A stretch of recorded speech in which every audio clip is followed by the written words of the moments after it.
영국제 권총. 알프레드 웰슨 단편소설. 모로코의 지도를 보면 메키네젯이 남쪽으로 거대한 황야가 펼쳐진 곳을 볼 수 있다. 거기는 무법지대의 금단의 땅이었다. 심지어 위대한 전사 물라이 엘 하센 술탄마저도 그곳을 원정 대상에서 생략하기도 했다. 하지만 베니 무티르 같은 부족들이 그곳에서 사는 것으로 알려졌고 아구라이 같은 마을이 그 지역에 위치하고 있는 것으로 알려져 있다. 아구라이는 메키네젯시의 배교자의 문으로부터 하루 거리에 있는 곳이었다. 디무시는 아구라이에서 태어나서 어린 시절 15년을 자랐다. 영국 사람 디무시라고 불리는 그였지만 그의 얼굴과 피부색은 아랍인의 혈통에 흑인 혈통이 조금 섞인 것이었다. 15살의 나이에 세상을 보고자 하는 욕망이 디무시를 사로잡았다. 마을 근처 언덕에 오르면 눈이 닿는 곳 모두가 고요한 평야와 텅 빈 황야였다. 공기 중에는 새들의 울음소리도 들리지 않았고 사방으로 덤불의 그림자가 땅에 드리웠고 그 아래로는 키 작은 수선화가 창백하게 빛났다. 디무시는 평야의 실증을 느꼈다. 하나의 가늘고 붉은 선이 북쪽에서 남쪽까지 무한하게 굽이쳤다. 마을에서 돌을 던지면 수많은 세월의 흔적이 남은 길을 따라 흘러갈 뿐이었다. 그 마을 앞길을 밟는 사람이나 노새의 발걸음이 너무 드물었기 때문에 세월의 흔적이 고스란히 남아 있었다. 이 길을 따라 디무시는 마법의 나라로 가는 꿈을 꿨다. 어느 봄날 그의 발이 그를 길로 이끌었다. 대여섯 명의 베니 무티르족 사람들이 아몬드와 호두를 싣고 메키네즈로 가는 길에 우연히 아구라이를 지나가게 되었다. 바로 그 순간 디무시가 그 모습을 지켜보고 있었는데 그때 그의 어머니는 시야 밖에 있는 경작지에서 일하는 중이었다. 그에게는 어머니 외에 가족이 없었다. 그는 집으로 사용하는 천막으로 달려들어갔다.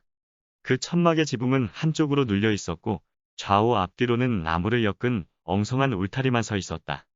그리고 한 구석을 뒤져서 커다란 청동 총신이 달린 권총을 찾았다. 그 권총은 오랜 세월 동안 그 마을의 자랑거리였다.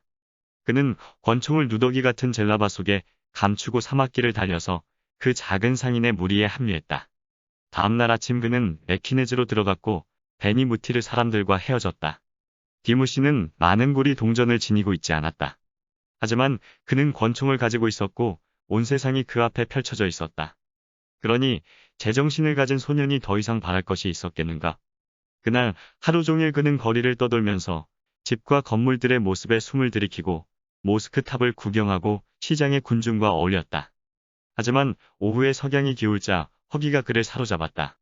어제 만난 친구들은 이미 사라진 지 오래였다. 어떻게든 그는 음식을 얻어야만 했다. 그는 젤라바 속 권총을 불안한 몸짓으로 만지작거렸다. 그는 거리를 따라 걷다가 나중에 소크쿠바라는 것을 알게 된 곳까지 갔다. 한가운데 사각형의 돌로 된 천막이 서 있었고 사방으로 둥근 모양의 입구가 열려 있었다. 홈이 새겨진 뾰족한 천장 아래로 포도나무 덩굴이 장식되어 있었다. 그 돌 천막 뒤로 거리가 좁아졌는데 왼쪽으로 무기 상인처럼 보이는 남자가 어두운 칸막이 속에 앉아 있었다. 얼마예요? 권총을 꺼내면서 디무시가 물었다. 그러나 권총을 내줄 마음은 없어 보였다. 상인이 디무시를 쳐다보고 권총을 쳐다보았다. 그러더니 그것을 잡아서 자신 뒤에 있는 쓰레기 더미 쪽으로 던졌다. 아무 쓸모가 없는 권총이다. 내 이름이 무스타파라는 것만큼이나 확실한 사실이지. 그것으로는 토끼도 못 죽여. 하지만 봐라, 내 마음은 친절해. 너한테 3달러를 주마. 그가 동전을 셌다. 디무시가 굳은 얼굴로 고개를 흔들었다. 7달러요. 그가 말했다. 무스타파가 뒤로 손을 뻗어서 권총을 다시 잡더니 디무시 발밑으로 던졌다. 다시 가져가. 그가 말했다. 나는 아무 쓸모도 없는 것을 훔친 다음 그것을 엄청난 가격에 팔 만큼 멍청한 놈하고는 말하기도 싫어. 가져가라. 하지만 내 자비심이 있으니 4달러를 주마. 5달러요. 디무시가 말했다. 그리고 그는 5달러를 받았다. 그는 시장에서 쌀과 계란을 샀다. 그리고 폰닥 헨나로 가는 초록 벽돌로 만들어진 낡은 통로 아래쪽으로 갔다. 거기에서 그는 불을 피우고 음식을 요리하고 잘 준비를 마쳤다.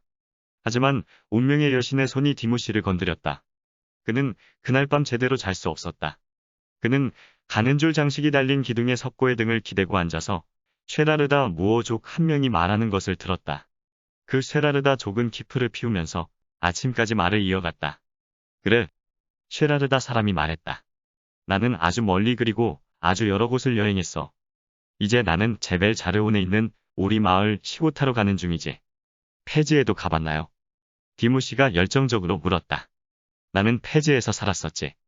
거기에서 우리의 왕이신 술탄의 군대에서 복무했어. 그러다가 지루해져서 그만뒀고. 굉장히 크고 훌륭한 도시지.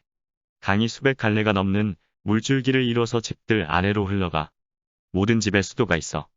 하지만 물라이 이드리스에 비하면 아무것도 아니지. 디무시가 무릎을 껴안고 자세를 고쳐 앉았다. 아, 이야기해줘요. 이야기요. 그가 너무 큰 소리로 외쳤기 때문에 지푸라기를 덮고 누워있던 폰닥 사람이 일어나서 그에게 욕을 했다. 나는 라바까지도 가봤어. 바닷가에 있는 거대한 도시지. 아주 많은 콘술들이 불의 배를 타고 와. 꽃과 선인장으로 장식된 거대한 도시야. 하지만 거기도 물라이 이드리스에 비할 수는 없어. 물라이 이드리스에는 콘술도 없어. 그의 말에도 불구하고 제벨 자르온의 절벽 위에 있는 신성한 도시인 물라이 이드리스라는 이름은 아주 흐릿하고 희미하게만 들렸다. 그 쉐라르다 무어는 물라이 이드리스에서의 삶을 아주 자랑스럽게 생각했다. 왜냐하면 그곳에서는 일하지 않고도 사는 것이 가능했기 때문이었다. 순례자들이 예물을 가지고 무어 제국의 창립자의 성지를 방문했다. 그래서 그 도시 전체가 그 예물을 가지고 살았다. 아니, 아주 풍족하게 살았다. 게다가 거기에는 그 남자가 콘술이라고 부르는 유럽인들이 없었다.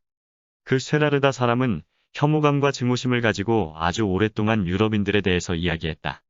웃기는 옷을 입은 보기 흉한 창백한 사람들은 악마를 부리고 교활하고 기이한 발명품을 가지고 있으며 의심할 여지 없이 총과 카메라, 스파이 망원경을 가지고 있었다. 그것들이 없이 1대1로 맞붙으면 무어인들에게는 상대도 안 될 사람들이었다. 전체 모로코 지방 중에서 안전한 곳은 3곳뿐이지. 북쪽의 쉐샤완과 남쪽의 타필라트, 그리고 물라이 이드리스. 하지만 물라이 이드리스가 가장 안전해. 영국 사람들 무리가 그 도시의 정문으로 연결된 경사로에 발을 들이기만 해도 우리는 벽 뒤에 서서 돌을 던지거든. 신의 저주가 그놈들에게 있을 거야. 그놈들은 자기네 집에서만 있어야 돼. 하지만 그들은 언제나 어딘가로 밀고 들어오거든. 디무시는 자신이 콘술들과 혈연 관계가 있음을 잘 알았다. 그래서 무거운 어조로 말했다. 나는 영국 사람이에요. 그 쉐라르다 사람이 굉장한 농담을 들은 것처럼 웃음을 터뜨렸다. 그리고 물라이 이드리스의 위대함에 대한 이야기를 계속했다. 구석에 누운 사람들이 일어나고 문지기가 성문을 열고 회색의 햇살이 폰다켄나 거리를 향해서 기어들어왔다.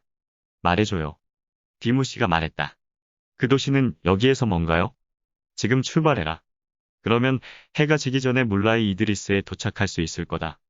디무시가 자리에서 일어났다. 나는 물라이 이드리스로 갈 거예요. 그가 말하면서 차갑고 맑은 공기 속으로 나아갔다.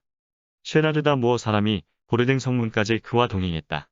그리고 거기에서 그들은 헤어져서 소녀는 북쪽으로, 쉐라르다 사람은 동쪽 길을 따라 페즈로 갔다.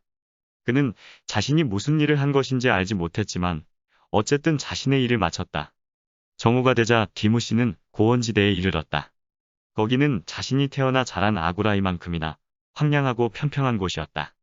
그의 왼쪽 멀리 어두운 톱니 모양의 제벨 게르왕이 하늘을 배경으로 우뚝 솟아 있었다. 오른쪽 가까이에는 제벨 자르온의 커다란 암석산이 솟아 있었다. 그 산의 아래쪽 어딘가에 놀라운 도시 물라이 이드리스가 숨어 있었다.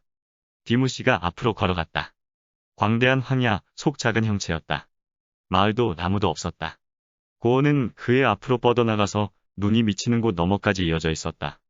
고원에는 꽃이 달린 작은 나무들이 덮여 있었고 여기저기에 금자나밭과 루핀밭이 얼룩처럼 자라 있었다. 마치 누군가 거기에 정원을 만들기로 결정한 것처럼 보였다. 그때 갑자기 디무시의 오른쪽 언덕 부분이 활짝 열리면서 내리막길 쪽으로 물라이 이드리스가 보였다. 높은 곳에 위치한 그 도시는 휘황찬란한 하얀색으로 언덕 부근을 뒤덮고 있었다. 거대한 모스크 탑이 중간중간 보이는 모습은 마치 하얀 폭포수를 뾰족한 바위들이 가르는 듯 했다. 모스크는 제국의 창립자인 물라이 이드리스의 무덤이었다. 디무시가 무릎을 꿇고 이마를 땅에 대며 엎드렸다. 물라이 이드리스. 그가 속삭였다. 열병에 걸린 듯 흥분한 목소리였다. 어제 그는 그 도시의 이름을 들어본 적도 없었다. 오늘 그 도시를 보는 것만으로도 그는 절정의 감정에 휩싸였다.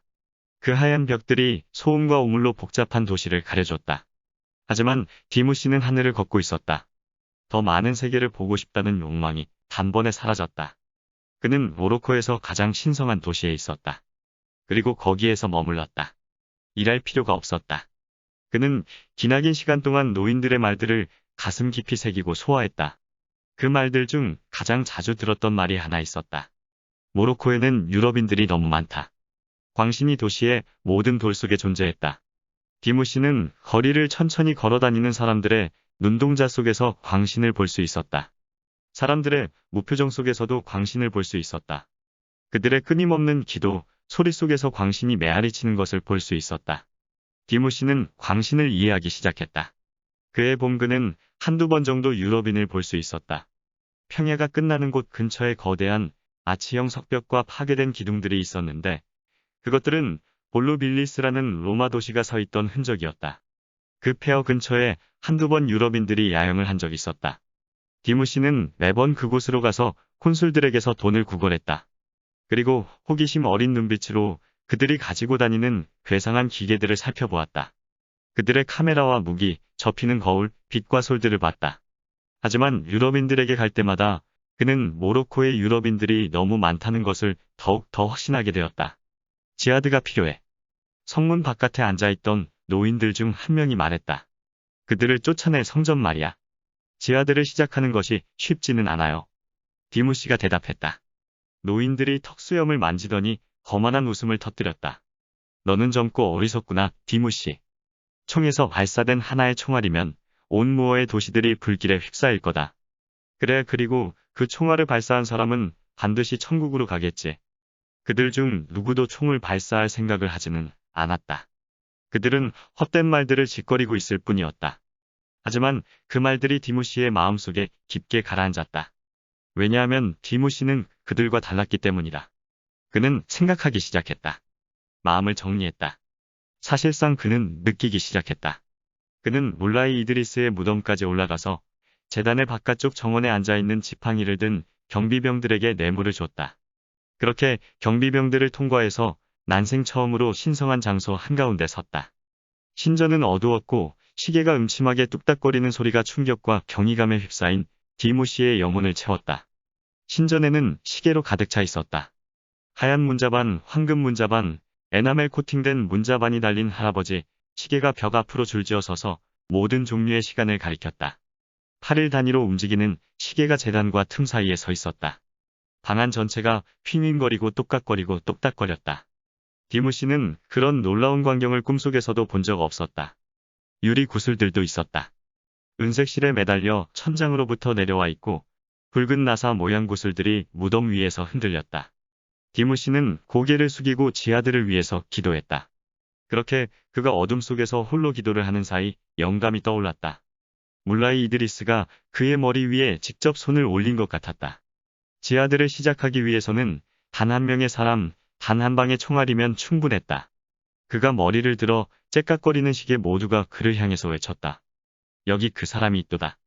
디무시는 머리를 꼿꼿이 들고 가슴 속에 자부심을 가득 채운 채 신전을 떠났다. 이제 그에게는 사명이 있는 것이다. 그 이후 그는 메키네즈로 가는 고원지대의 도로 근처에 머물면서 남쪽과 북쪽을 살폈다. 그는 여행자가 다가오는 것을 기다리고 있었다. 그렇게 도로를 지켜본 지 3주 유럽인들의 짐을 실은 노새들이 도로를 따라 다가왔다. 디무시는 덤불 속에 숨어서 노새들과 사람들이 지나가는 것을 기다렸다. 그들에게서 약간 뒤로 말을 탄 유럽인들이 천천히 다가왔다. 그들이 디무시의 반대편에 왔을 때 어두운 피부의 마른 사람이 팔을 뻗으면서 동료 쪽을 돌아보며 말했다. 샬로너, 저기 물라이 이드리스가 보이는군. 그 순간 디무시가 발끝에 힘을 주고 튀어나왔다. 그는 자신이 가진 사명의 특권을 빼앗길 생각이 전혀 없었다. 그가 머리를 흔들었다. 여러분, 여러분. 그가 외쳤다. 물라이 이드리스에는 나쁜 사람 많아요. 돌을 던질 거예요. 메키네즈로 가요. 메키네즈로. 아까 말을 하던 사람이 웃음을 터뜨렸다. 우리는 물라이 이드리스로 가지 않는다. 그가 대답했다. 그는 아덴이라는 이름의 남자로 모로코에서 상당히 오랜 세월을 머문 사람이었다. 무어인처럼 꾸미고 그 지역 전체를 돌아다니며 말투와 언어, 습관이나 예절 같은 것을 흉내내며 다니는 사람이었다. 심지어 그는 모스크에서 기도를 해서 의심을 피했다.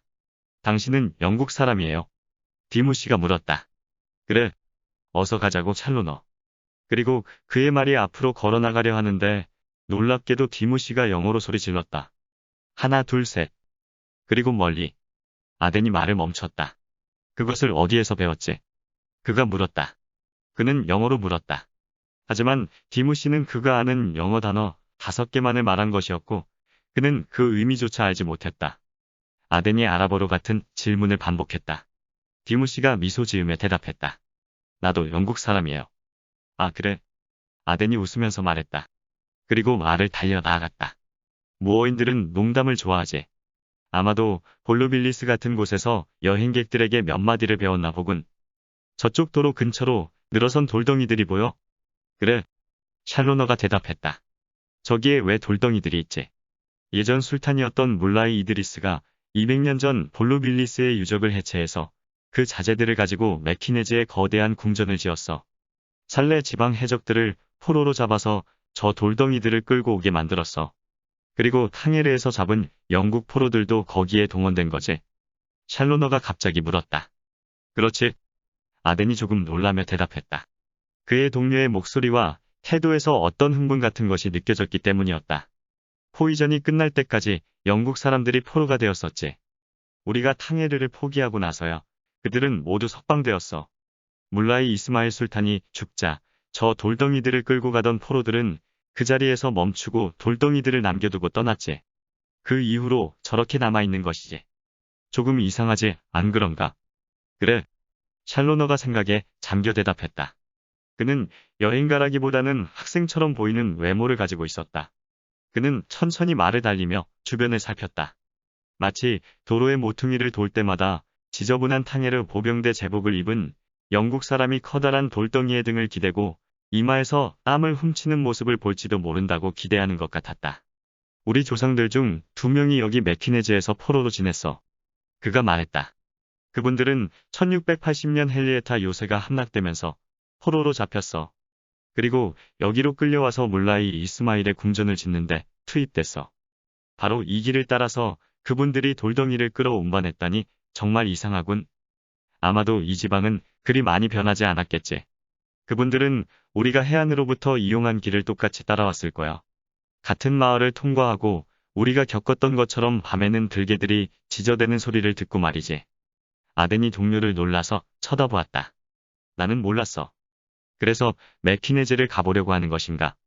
샬로너가 갑자기 내륙 지방으로 여행을 하자고 고집을 부린 것이 아덴에게는 수수께끼였다. 그는 샬로너를 아주 잘 알았고 그가 상당히 수준 높은 아마추어 화가이자 예술가이며 언제나 새로운 것에 흥미를 가진다는 것을 알았다. 하지만 집 밖으로 나서는 것을 본 적이 없었고 그의 마음 깊은 곳의 이야기는 들어본 적 없었다. 이제 모든 이유가 설명되었다. 그래. 샬로너가 그의 말에 수긍했다. 메키네즈를 어서 보고 싶군. 두 분 모두 평화협정이 맺어진 후 집으로 돌아왔겠지 아마도. 아덴이 말했다. 아니, 한 분만 돌아왔어. 제임스 샬로너. 다른 분 루크 샬로너는 노예 생활의 혹독함을 견디지 못해서 개종을 한 배교자가 되었어. 그래서 집으로 돌아오지 못했지. 두 분은 형제였지. 나는 그 이야기를 우연히 발견했어. 어느 날 아침심 집안의 서재에 있는 서류와 책들을 살펴보고 있었어. 그것들을 분류하려고 말이야. 그런데 왕정복고기 이후에 우리 집안 사람이 쓴 극본을 보게 되었는데 그 연극 대본 사이에 굉장히 날고 희미해진 편지가 한 장 끼어 있었어. 그 편지는 제임스 샬로너가 귀환하면서 루크 샬로너의 아내에게 쓴 편지였지. 그녀에게 남편을 앞으로 볼 수 없을 것이라고 썼지. 오늘 밤 그 편지를 보여줄게. 정말 이상한 이야기군. 아덴이 말했다. 그 이후로 루크에 대해서 전해진 말은 없었나? 아무것도 없었어. 그가 메키네즈에서 살다가 죽었다는 것은 확실하지만 샬로너가 말을 하면서 뒤를 돌아보았다. 디무시는 여전히 덤불 사이에 서서 여행자들이 자신에게서 멀어지는 모습을 지켜보고 있었다. 그의 계획이 완벽해졌다. 내일이면 지하드가 일어날 것이고 그 영예는 아구라이의 디무시에게 돌아갈 것이다. 그는 오렌지색 끈에 달려 옆구리에서 흔들거리는 가죽 지갑을 만졌다. 그 지갑 안에는 10달러가 있었다. 그는 여행자들의 뒤를 쫓아서 맥키네즈로 갔고 해가 지기 직전 도시에 도착했다. 그는 바로 배교자의 문 옆에 있는 커다란 광장으로 갔다. 먼지에 더러워진 말들이 광장으로 끌려와 분수대 앞에 모여 물을 마시고 있었다. 말들이 굉장히 많아서 광장은 안개처럼 뿌연 먼지에 휩싸여 있었다. 하지만 먼지의 안개 한쪽으로 여행자들의 천막이 보였다. 천막 앞으로 벽과 벽 사이를 가로막고 병사들이 반원을 그리며 앉아 있었다. 디무시는 서두르지 않았다. 그는 여명 뒤를 따라온 어둠이 짙어질 때까지 그 주위를 돌아다녔다. 그리고 별들이 나왔다.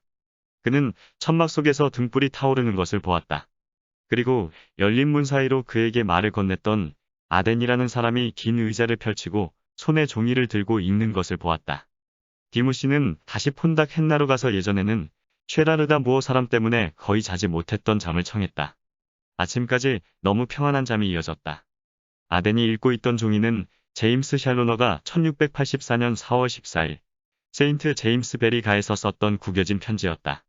그 편지는 배교자가 된 루크 샬로너의 아내에게 보내는 것이었다. 아덴은 손으로 베낀 편지의 복사본을 들고 있었다. 수신 베리가 세인트 제임스 1864년 4월 14일 친애하는 파멜라. 지금 나는 화이트홀에서 돌아와서 이 편지를 쓰고 있습니다. 화이트홀에서 국왕을 배웠고 그는 무어인들에게 잡혀서 보낸 포로 생활에 대해서 여러 가지 질문을 했어요. 그리고 너무나도 친절한 보상을 약속해 주셔서 지난 4년 동안의 포로 생활의 고통이 거의 잊혀질 정도였습니다. 그렇지만 내 기쁨은 그렇게 크지 않았어요. 왜냐하면 내가 집으로 돌아오면 당신의 마음을 찢어지게 만들 소식을 전하는 편지를 써야 한다는 것을 알고 있기 때문이었죠. 왜 형은 평안한 집안의 아내 곁에서 조용히 머물 수 없었던 것일까요? 그 자리가 자신에게 가장 어울리는 자리였음에도 불구하고. 하지만 형은 갑자기 집을 떠나서 탕헤르에 있는 동생에게 찾아왔습니다. 탕헤르에서 형을 본 순간 나는 그 어떤 사람을 본 것보다 놀라고 유감스러웠습니다. 왜냐하면 우리는 굉장히 어려운 상황이었기 때문이었습니다. 무어인들은 참호를 우리 성벽 바로 아래쪽까지 확장해왔고 어느 순간이라도 도시가 함락될 수 있었거든요. 나를 위해서 기뻐해주고 슬퍼해줄 사람이 없지만 이제 나는 집으로 돌아왔습니다. 하지만 루크 형은 뒤에 남겨졌습니다. 고통스러운 진실이죠. 이제 우리는 결코 루크 형을 볼 수 없습니다. 형수님은 미망인이 아닌 미망인이 된 것입니다. 아, 도대체 왜 형이 집을 떠나도록 놔뒀었나요? 그가 얼마나 빨리 불처럼 타올랐다가 금방 식는 사람이라는 것을 모르지 않았지 않습니까? 물론 나도 비난받아 마땅합니다. 형에 대한 애정을 이기지 못하고 형을 곁에 뒀으니까요. 그가 잘못된 행동을 하는 것을 막지도 못했고요. 5월 나는 헨리에타 요새로 배치되었고 루크 형은 나를 따라오겠다고 자원했습니다. 5일 동안 밤이나 낮이나 우리는 공격을 받았고 도시로부터 고립되었습니다. 아무 희망도 없고 모든 탄약과 물이 소진되었고 우리 대부분은 죽거나 부상당한 상태였습니다. 13일 저녁 우리는 목숨을 살려주겠다는 약속을 받고 항복할 수밖에 없었습니다. 루크 형과 나는 맥키네즈로 이송되었고 거기에서 모로코시티까지 이어지는 벽을 짓게 되었습니다. 그 벽이 완성되면 눈먼 사람이라도 거기에서 모로코시티까지 안내인 없이 벽을 짚어가며 안전하게 여행할 수 있게 되는 것이었죠. 우리의 고통이 참기 힘든 것이었다는 것을 말해야 할 겁니다. 우리는 지하에서 갇혀서 잤어요.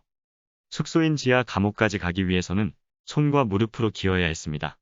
낮에는 따가운 햇살 아래에서 일했는데 굶주리고 목이 마른 상태에서 언제든지 감독관의 채찍이 등을 때렸습니다. 루크 형도 비난할 수는 없습니다. 오히려 동정해야 할 겁니다. 형은 섬세하고 여린 마음을 가졌죠. 우리에게는 고통이었던 것이 형에게는 고문과 절망으로 느껴졌을 겁니다. 어느 날 밤 나는 혼자서 지하 감옥으로 기어 들어갔고 다음날 아침이 되자 형은 무어인들의 옷을 입고 맥키네즈 한복판을 걸어 다녔습니다. 배교자가 된 것이죠. 내가 들은 바로는 그곳의 시장이 그를 하인으로 쓰고 있다고 했습니다. 하지만 그 이후로 형과 이야기를 나눌 기회가 없었습니다. 단지 목소리를 한번 들었을 뿐이죠. 6개월 후 술탄과 우리 제국 사이의 평화협정이 다시 체결되었습니다. 협정의 조건에는 영국 포로들이 모두 석방되어 해안까지 이송되지만 배교자들은 남겨진다는 것이 포함되었습니다.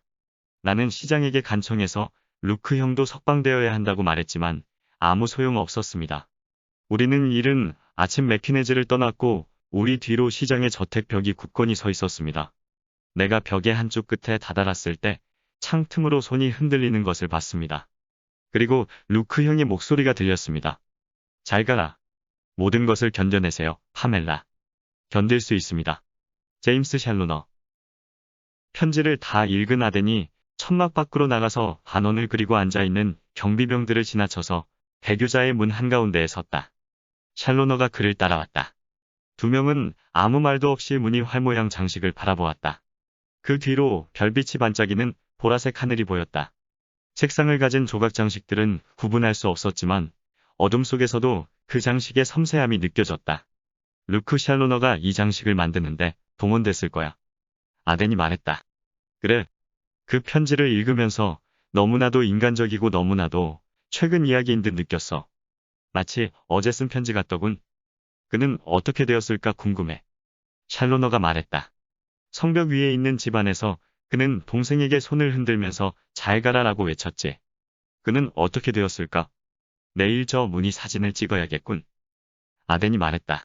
다음날 아침 디모시는 혼다 캔나 밖으로 나와서 소크쿠바의 시장까지 걸어갔다. 무스타파라는 상인은 여전히 바닥에 쭈그려 앉아 있었고 옆으로 친숙한 권총이 검은 벽에 기대서 반짝이고 있었다. 디모시는 떨리는 가슴으로 그것을 잠시 지켜보았다. 아직 팔리지 않은 것이었다. 그것을 줘요. 그가 말했다. 무스타파가 벽에 박힌 못에서 권총을 내렸다. 이건 14달러 값어치가 있어. 그가 말했다. 하지만 아니. 모든 사람에게는 기회가 오거든. 오늘 나는 기분이 아주 좋아. 나는 아주 건강하고 마음도 가볍거든. 그러니 12달러 해주겠어. 디무시가 손으로 권총을 잡았다. 부싯돌 격발 장치가 윤기나는 청동판 위에 달려 있었고 손잡이 끝부분까지 청동 장식이 덮여 있었다. 12달러짜리가 아니에요. 7달러를 드리죠. 무스타파가 화를 내면서 손을 들어 올렸다. 7달러라고. 그가 비명처럼 높고 화난 소리로 외쳤다. 이의 이야기를 좀 들어들봐요. 7달러라고. 이것 봐, 이 권총은 소수지방 아가데이르에서 온 거야. 이 나라에서 가장 좋은 무기를 만드는 도시라고. 그가 디무시에게 격발 장치 아래쪽 판에 새겨진 글자들을 가리켰다. 여기 써 있잖아. 디무시는 글자를 읽을 줄 몰랐지만 천천히 생각에 잠겨 고개를 끄덕였다. 그렇군요. 7달러 값어치가 있군요. 그가 말했다. 가게 주인이 권총을 거칠게 잡아챘다. 화를 내지는 않겠다. 왜냐하면 아이들이 멍청하다는 것은 자연스러운 일이니까. 하지만 내가 진실을 말해주마. 엄청난 협상을 통해서 그 권총을 8달러에 샀다고. 하지만 그것은 내 가게에 1년 동안 걸려 있었고 이제는 아무도 돈이 없어. 그러니까 내가 10달러에 팔아주마. 그가 자신의 등을 극적이더니 디무시에게 반짝이는 청동 총열을 과시하듯 보여줬다. 디무시는 흔들리지 않았다. 그 권총은 당신 가게에 4개월 동안 걸려 있었어요. 그가 말했다. 1년이라고. 바로 그렇기 때문에 내가 1달러를 손해보면서 너한테 팔려고 하는 거야. 거짓말쟁이. 거짓말쟁이의 아들. 소년이 평온한 목소리로 대꾸했다. 그리고 거짓말쟁이의 손자. 4개월 전엔 내가 그 권총을 당신한테 5달러에 팔았다고요. 이제 오늘 8달러를 드리죠. 그가 가게 앞쪽 계산대에 달러 지폐를 하나씩 세면서 내려놓았다. 그러자 가게 주인은 더 이상 저항할 수 없었다. 그래 좋다. 그가 화를 내면서 소리쳤다. 가져가라. 그리고 우리 아이들이 굶어 죽는 순간 내 놈의 아이들도 모두 굶어 죽을 거다. 당신은 돼지예요. 돼지의 아들이고. 디무시가 침착하게 대꾸했다. 화약도 있어요.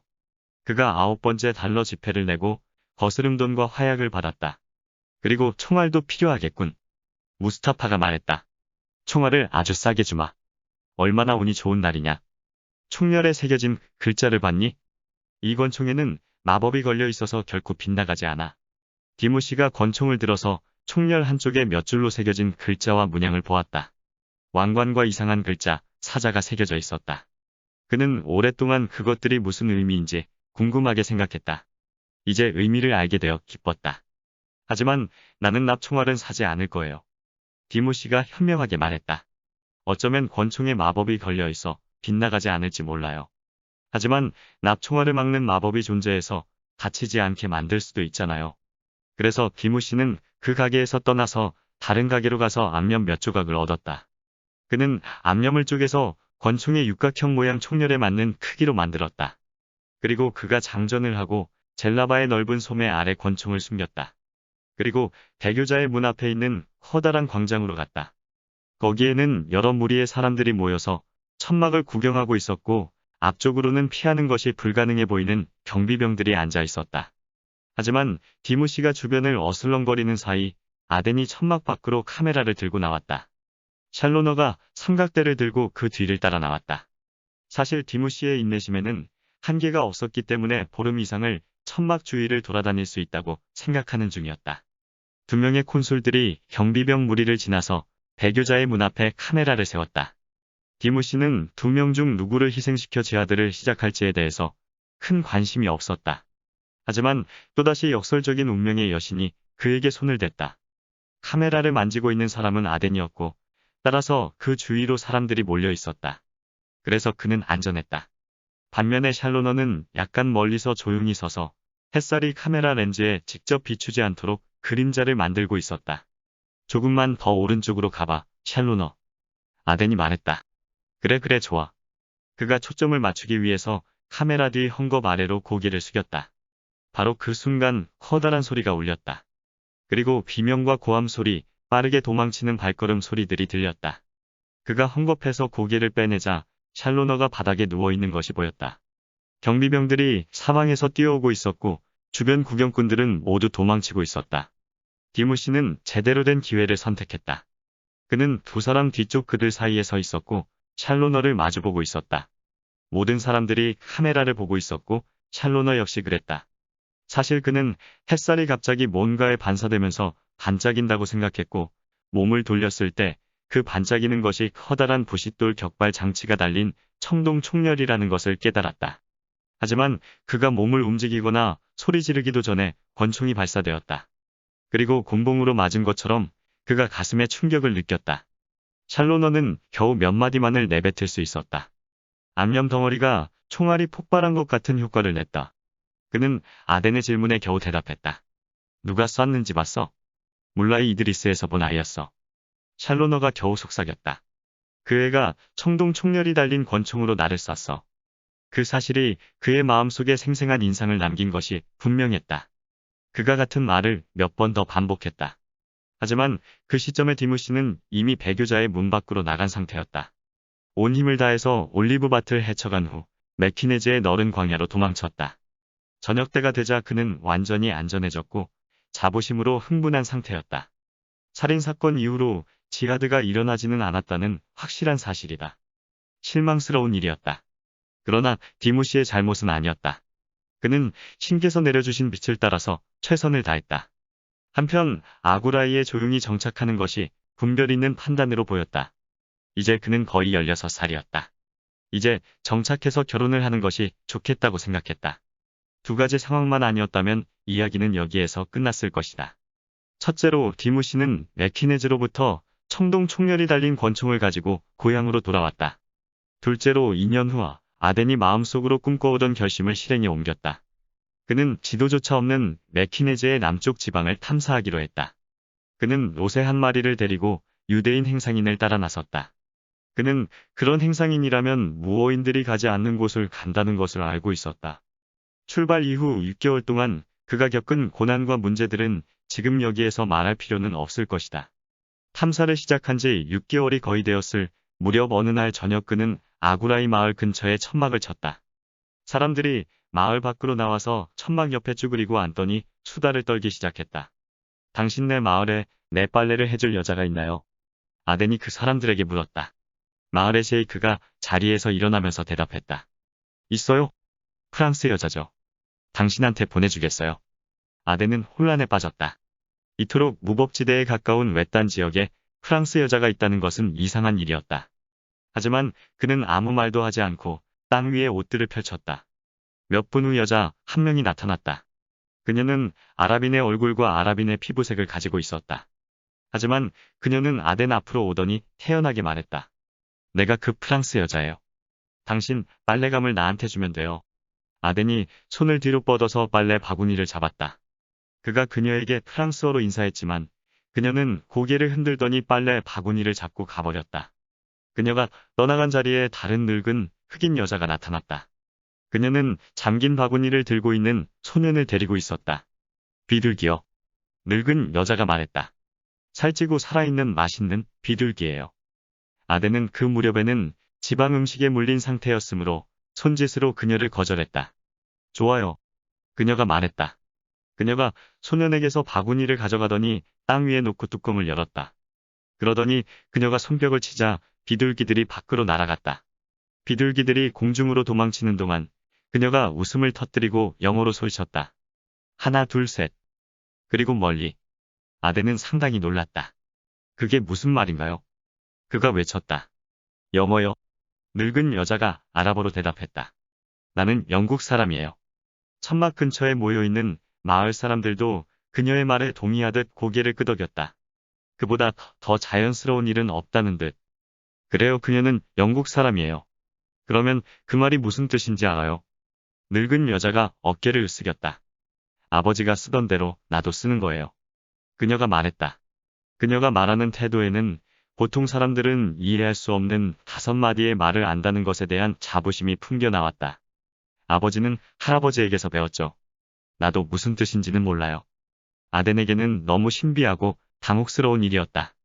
무어인들이나 다른 부족들에게 낯선 땅, 특히 유럽인들이 지나친 적이 없다고 알려진 땅에서 프랑스어를 모르는 프랑스 여자와 영어라고는 5마디밖에 알지 못하는 영국 여자가 살고 있었다. 하지만 그것보다도 충격적인 사실이 하나 더 있었다. 아덴은 이전에도 그 영어 단어들을 들은 적이 있었다. 스스로를 영국 사람이라고 선언한 무어인 소년에게서, 자신의 친구 샬로너를 살해한 무어인 소년에게서. 아덴이 늙은 여자의 옆에 서 있는 소년을 무심코 쳐다보았다. 당신 아이인가요? 그가 물었다. 그래요. 이의 이름은 디무시예요. 디무시의 뺨에는 수염이 언뜻언뜻 자라 있었다. 그가 큰 것이다. 아덴으로서는 울라이 이드리스에서 몇 킬로미터 떨어진 곳에 덤불 사이에서 뛰쳐나와 자신들을 놀라게 했던 소년을 알아보지 못한 척 할 수 없었다. 그는 자신의 의심을 시험해 보기로 마음먹었다. 그가 가방에서 낡은 녹슨 권총을 꺼내서 닫기 시작했다. 그가 알기로 총은 무어인들을 꼬이게 만드는 미끼였다. 디무시가 가까이 왔다. 아덴은 그에게 아무런 관심도 보이지 않고 계속 권총을 닦았다. 예민한 흥분이 그의 마음속에서 올라오고 있었지만 그는 아무 표시도 내지 않았다. 마침내 디무시가 손을 뻗었다. 아덴이 그 손에 권총을 건넸다. 디무시가 권총을 돌려보더니 다시 건넸다. 좋은 권총이 아니군요. 아덴이 웃었다. 아구라이에서 이것보다 더 좋은 권총은 없을 텐데. 그가 경멸하는 태도로 말했다. 그의 귓속에서는 샬로너가 계속해서 속삭이고 있었다. 그 애가 청동총렬이 달린 권총으로 나를 쐈어. 청동총렬. 권총. 그의 어조 속 경멸이 디무시를 자극했다. 내 것이 더 좋아요. 그가 말했다. 그러자 늙은 여자가 디무시의 팔을 조심스럽게 잡았다. 디무시가 그 즉시 말을 멈췄고 그리고 아덴에게서 멀어졌다. 아덴은 이것으로 끝인가 생각했다. 그렇지 않을 가능성이 남아있었다. 디무시가 다시 돌아와서 자신의 권총을 아덴의 것과 비교하고 낫다는 것을 증명하려 할 수 있었다. 아덴은 긴장감을 가지고 저녁 내내 기다렸다. 저녁 10시 그가 홀로 되자 디무시가 소리 없이 천막 안으로 들어왔다. 등불에 약한 불빛 아래 청동총렬이 달린 권총을 내려놓았다. 이것이 당신 것보다 훨씬 나아요. 이 권총은 소스지방 아가드이르에서 온 거예요. 이 나라에서 가장 좋은 무기를 만드는 도시라고요. 이거 봐요. 글자들이 그 증거라고요. 아덴은 샬로너를 살해한 범인이 자신 앞에 앉아 있다는 것을 의심하지 않았다. 하지만 디무시가 가리킨 대로 총신에 새겨진 글자들을 봤다. 글자들은 영어였고 베넷이라고 새겨져 있었다. 청동총렬에도 글자가 새겨져 있었고 런던이라고 새겨져 있었다. 그 권총은 영국에서 제조된 구식의 권총이었다. 글자 끝 마침표까지도 생생하게 보였다. 사자와 왕관 위로 시, 자가 새겨져 있었다. 아덴이 그 부분을 가리켰다. 이것이 무슨 뜻이지? 빗나가지 않게 만드는 마법의 주문 같은 거죠. 아덴은 아무 말도 하지 않았다. 그의 마음은 다른 것들로 인해서 바빴다. 권총은 찰스 2세, 즉 탕헤르 포이전 당시에 사용되던 권총이었다. 이걸 얼마나 오래 가지고 있었지? 그가 물었다.